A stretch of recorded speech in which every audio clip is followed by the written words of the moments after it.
camping au bord de la mer est situé à Cap-Chat dans la Haute-Gaspésie. Comme son nom le dit, il est sur le bord de la mer en opération depuis plusieurs années.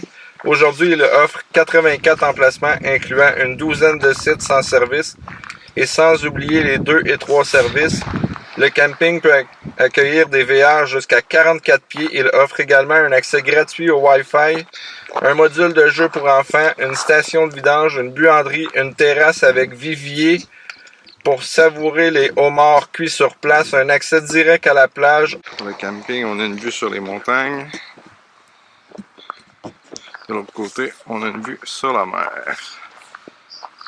On s'en va vers notre site.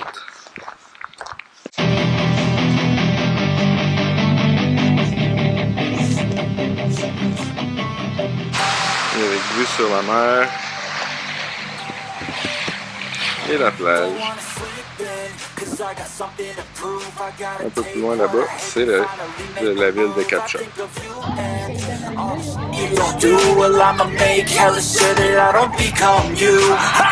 No regrets, held tied up my chest. I'll never forget what it's like to be in death. Been stabbed in the back bed, I'll show you what happens. Pass me the mic and I'll show you with action. I feel this pain, you already know. Turn that to gains, let my money show. I've got these things that I can't let go. Watch me turn this life into something that you can never own. I feel this pain, you already know.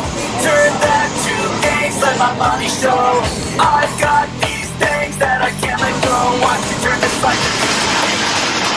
Pour la visite des halles Cap-Chat, c'est 15$ par adulte. Gratuit pour les enfants de 5 ans et moins. La durée de la visite, ça prend 1 à 2 heures avec possibilité de pique-niquer sur place puis passer plus de temps à profiter du cadre unique. C'est vraiment impressionnant d'être au pied d'une éolienne. Il y a une courte randonnée aussi à faire. La randonnée s'appelle le sentier au pied de l'éolienne. Belle petite randonnée pas trop longue. I'm a human being. Cover them with tattoos so you can't see. Knew it from the start, you had problems with me and the things I could be, I just wish I had seen. I feel this pain, you already know. Turn that to gains, let my money show. I've got these things that I can't let go. Watch me turn this life into something that you can never own. I feel this pain, you already know. Turn that to gains, let my money show. I've got these things that I can't let go. Watch me turn this life into something that you can never own. So fight and die for the things you know you love. Do what you think is right and see life do what you want. So fight and die for the things you know you love. Do what you think is right and see life do what you want.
Murdockville est une ville minière et elle se trouve à 660 mètres d'altitude. La municipalité fait partie des villages relais du Québec.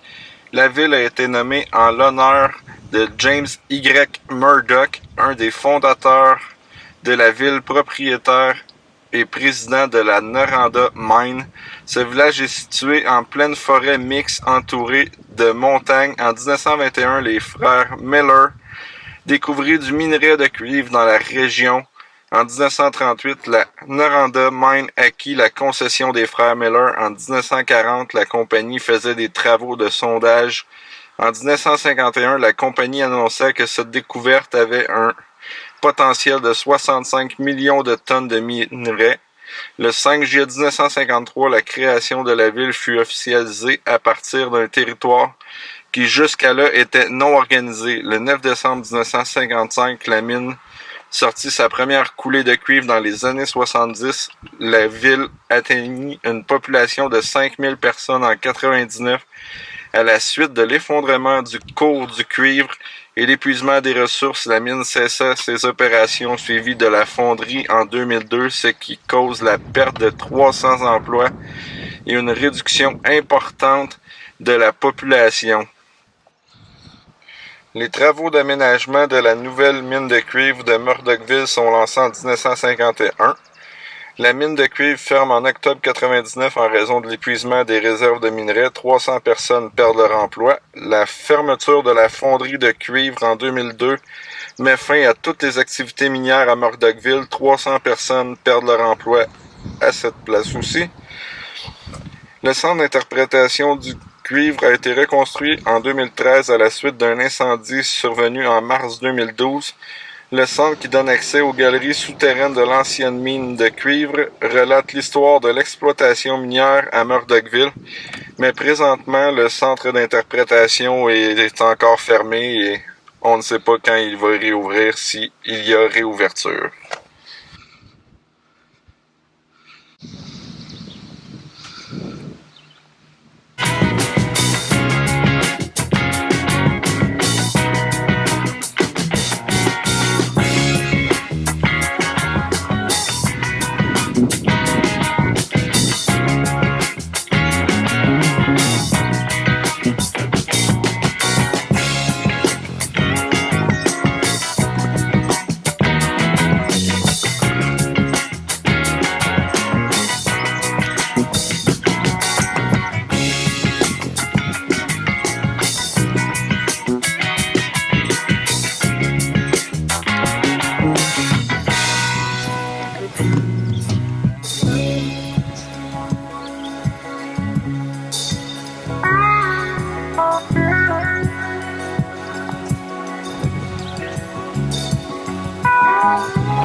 La plupart des villes en Gaspésie interdisent le stationnement de nuit sur les plages. Il est interdit de circuler avec un véhicule car cela pourrait avoir un effet néfaste sur le milieu fragile et ainsi que les espèces qui y habitent.